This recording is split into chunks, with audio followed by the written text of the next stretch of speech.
Are recording with Mr. David. Oh, come on. Mr.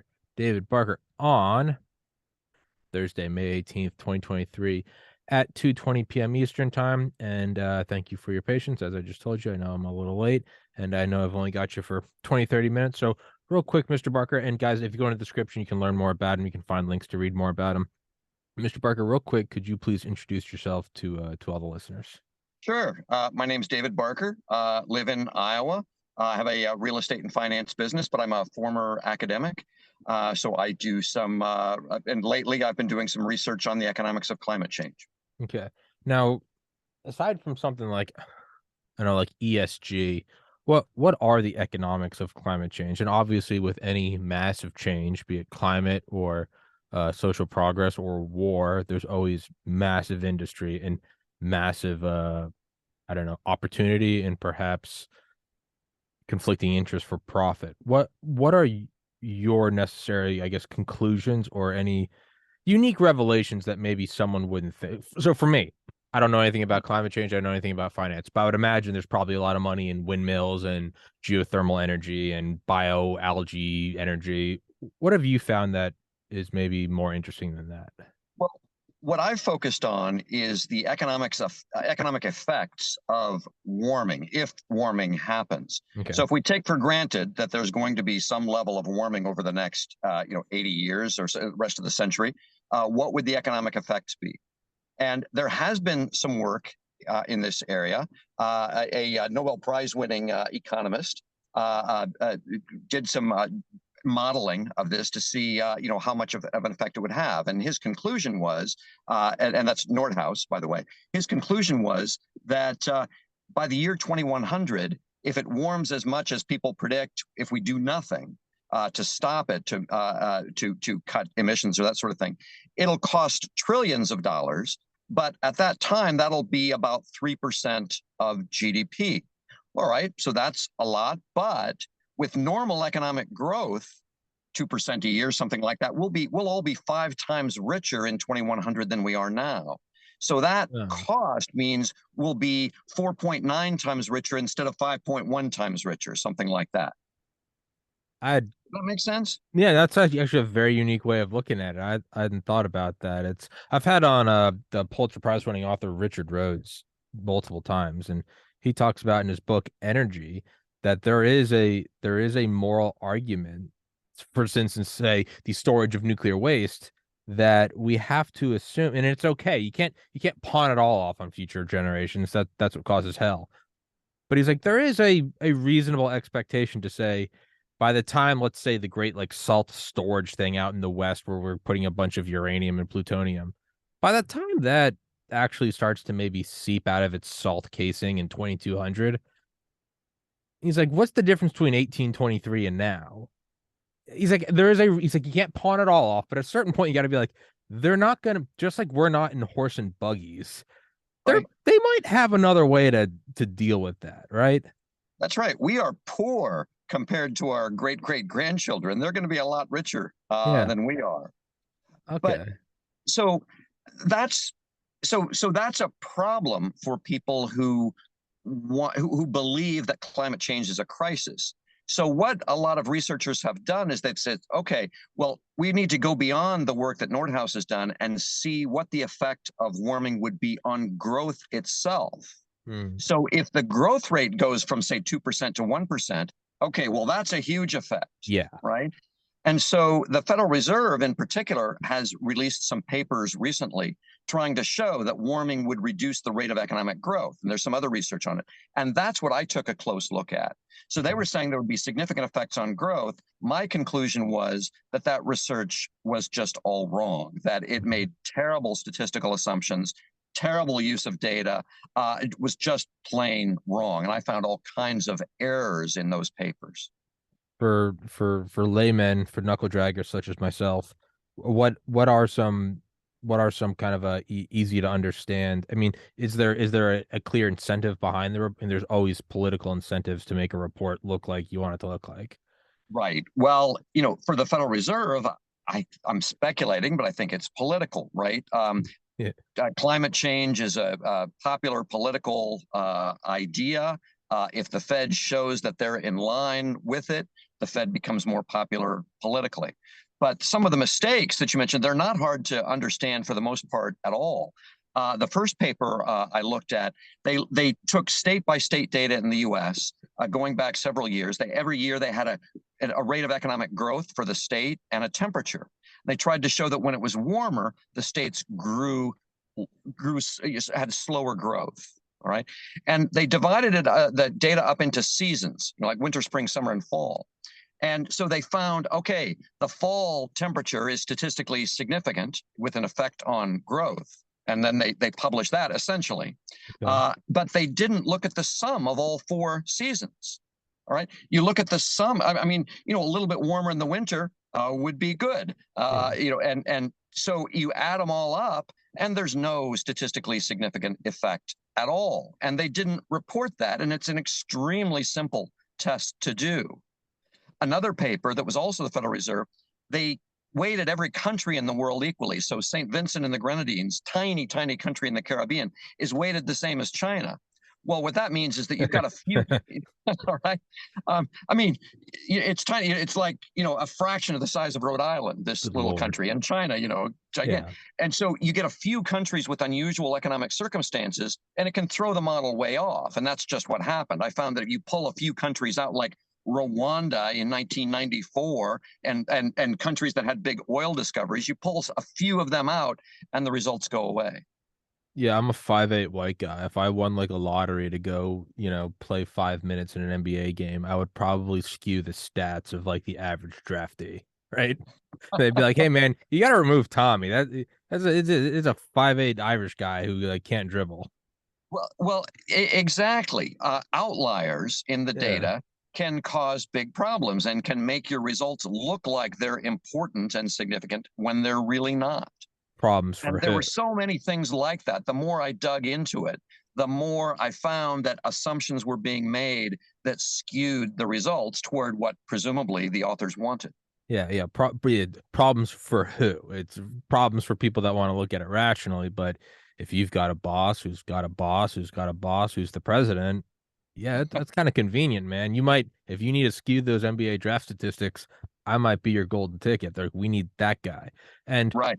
and then it's also something you really can't ignore. And it's there's a problem where if like something's so big and it's an 800-pound gorilla, people often go, well, that given that, and it's like, well, no. Sometimes the thing is so big you can't say given that. So given that China has what 5 times the population as us, you can't just go, okay, well, given that they're not slowing down greenhouse emissions, it's like, no, no, no, no, no. That's a massive rising economy, the second largest spender of global GDP on U on not U.S. military, on national military forces. They are not slowing down whatsoever. So there is a very realistic thing to say, regardless of what the projections show. If they're not stopping, all we're doing is committing economic and thus military suicide. Absolutely. Even if what I'm saying isn't true, it's hard to imagine that the actions that we as one country in the world take will actually have an effect. Yeah, But you combine that with the fact that it's really not an economic crisis anyway, yeah. and it really takes away a lot of the rationale for a lot of these programs. Do you think there's any, and this might be counterintuitive, but I mean, how much weight can we really put on projections going out 70, 80 years? I mean, we can pretty accurately tell like probably what's going to happen in the next 10 years technologically, economically, socially. But I mean, if we're looking at 2100 and it's 2023, we're looking 77 years out. I mean, we're coming up on next year will be the what 80th anniversary of D-Day. So we're looking at roughly, I don't know what 77 years ago. Next year would be 1947. So the creation of the Air Force under Harry Truman. And important, okay, but man, that was that was a time when we needed an Air Force with planes with propellers on them. Like, what are we? And now we have a Space Force. Like, what are we?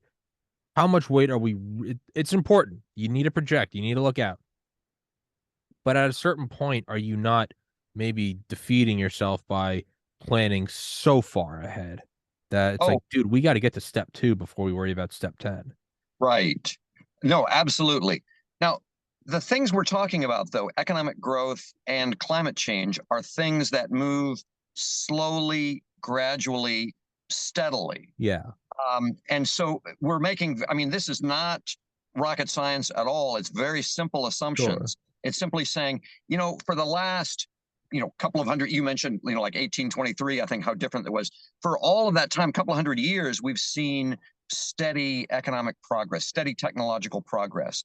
And so we assume that that's Hmm. going to continue. Okay, fair enough. Simple assumption, right? And the climate change people would say, all right, they'd say we've seen warming in the All right. past, and we expect it to continue. And so I'm just looking, if those two things are true, what are the effects? No, that's a fair point. That's a fair point.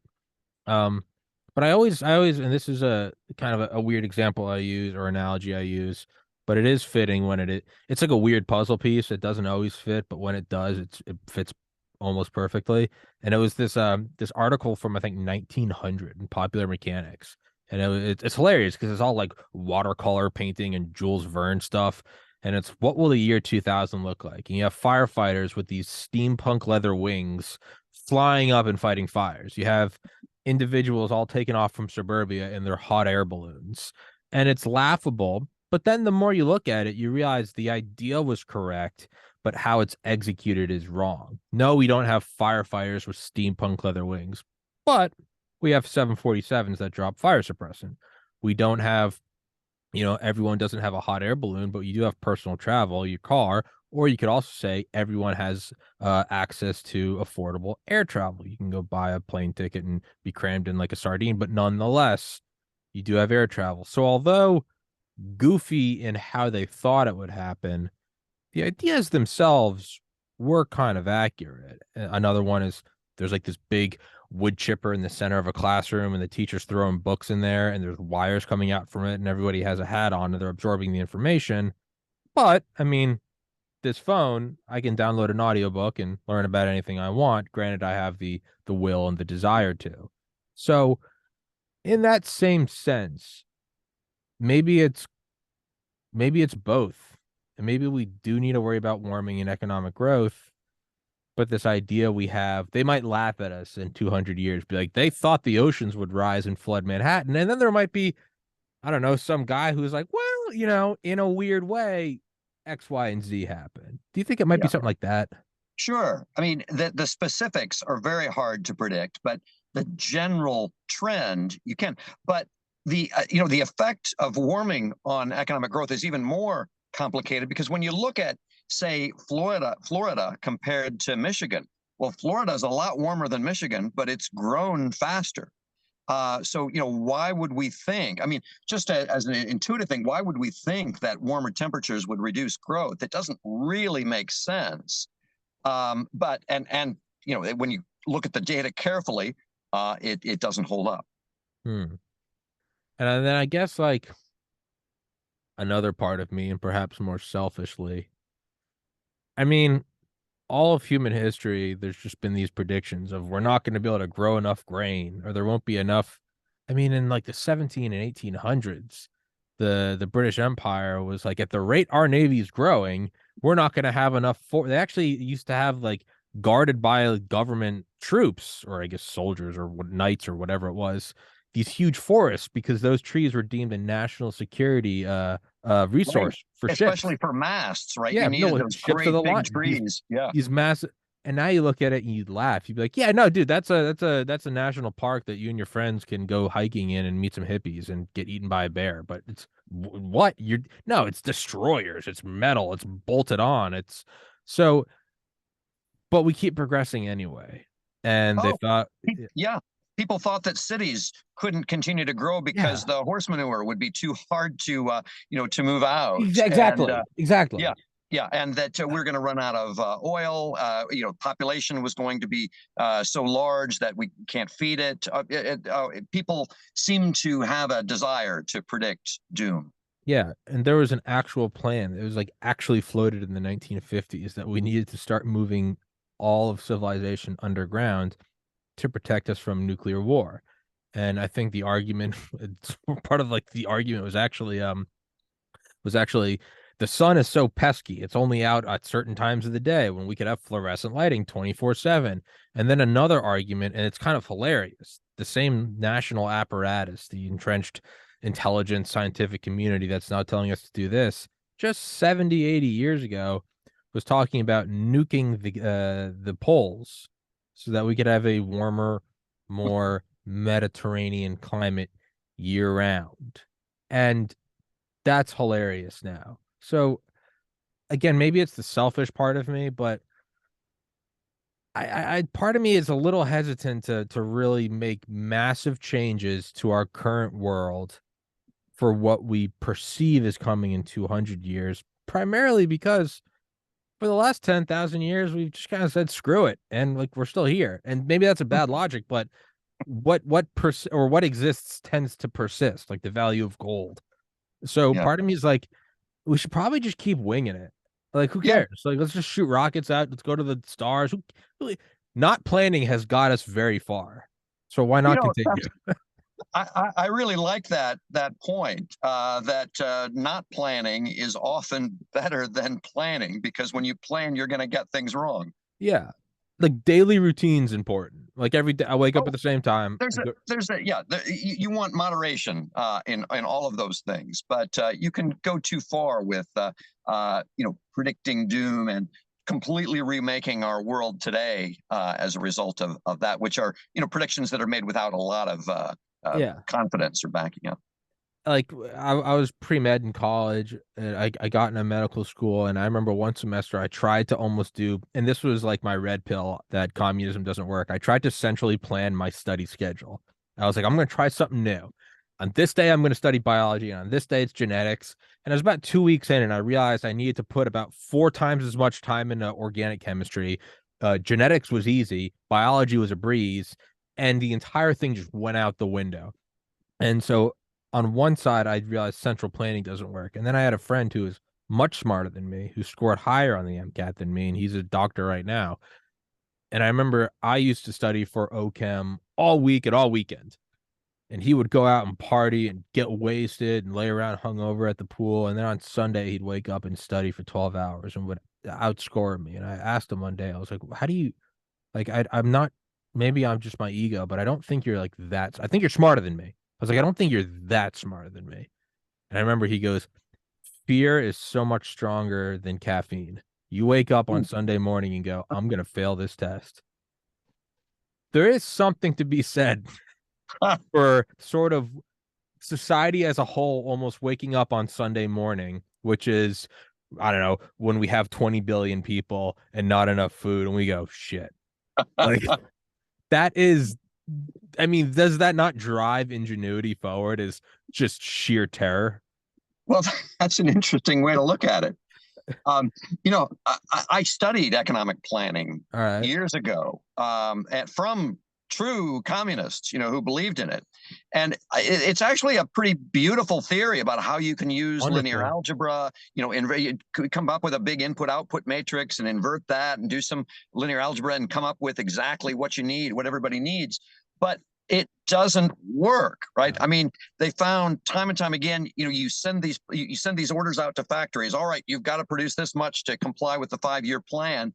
And the factory has incentives to not do exactly what you say. You tell them, I want, 1,000 kilograms of nails. All right, they make big nails, that are cheaper for them, and then they can steal the extra. And they say, no, no, no, we want you to make this many nails. So then they make them thin and cheap, and rake off the extra. Yeah. And only in markets where you have to satisfy the final consumer to sell stuff in a decentralized way. It's the only way that really works.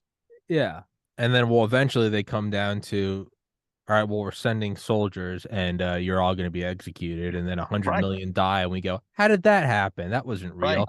And yeah, I mean, that is kind of the only, I remember seeing some tweet, like, I don't know, some Instagram post. I don't know. It was cancer, but somebody was like, only in America do we all look at the problems of healthcare or rent control, and instead of worrying about everyone else, the dream is to become so rich where we don't have to worry about these problems. And somebody under it commented, that is why America has succeeded more than any other country ever, because we just went, yeah, no, I'm gonna make it. If I was worried about the grade point average of everyone in the fraternity house I lived in, I'd still be in college. But instead, I Yeah. went, I'm gonna ace my courses, and although I love you guys, I really don't care if you graduate.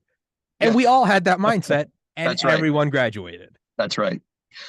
And the way you put it about studying, I think that really is a great insight because it's part of how capitalism works. It's Yeah. panic, right? Yes. I mean, you're going to go out of business. You're going to be, your company's going under, and so you've got to come up with a solution right now. Yeah. And you do, and it's different than that guy sitting in office coming up with a 5-year plan. How focused he's going to be on getting it exactly right. Yeah, and it's also the ability to just cast something aside. The semester before I took the MCAT, my GPA was stellar. I had all the prereq whatever, and I had everything. And I was like, I just need the MCAT now. And I realized that if I got into, to get straight A's at at an SEC school and upper level biology courses, it's an exponential amount of time to get a smaller and smaller increase in grade, right? It's the difference between an F and a D is maybe you have to study 5 hours more a week. And between a D and a B is probably have to study 30 hours more a week. And between a B and an A is you're looking at like 60 hours a week, which is what separates you from everyone else that applies to medical school. And you do need to do it for the majority of college. However, I just remember calculating, I was like, if I get all B's this semester, my GPA will go from a 3.79 to a 3.78. If I get all A's, it will go from a 3.79 to a 3.8. And I was like, okay. But the amount of time I would save from not getting A's and dumping it into the MCAT might be able to bring my MCAT average from 50th percentile to 90th. And an OCD perfectionist like myself sacrificed all of those grades, did the unthinkable, but I scored in the 95th percentile in the MCAT and got into medical school. And I remember the dean saying, your GPA isn't as strong as everyone else's, but like you outperformed on the MCAT. You can't do that in a centrally planned thing. So again, is there a bigger thing in 22, 23 that we're not thinking about? And we're looking at the genetics and the physics and going, I gotta get an A, but there's something maybe has nothing to, I mean, for all we know, we're going to be these weird bio robotic synthetic machines in 50 years that don't even need carbohydrates. We need electricity. And then 100 years after that, we might merge with machines entirely. And carbon dioxide levels could be as meaningless to us as the number of ants on the sidewalk outside. And you really can't know that unless you're constantly pursuing self preservation now. Yeah.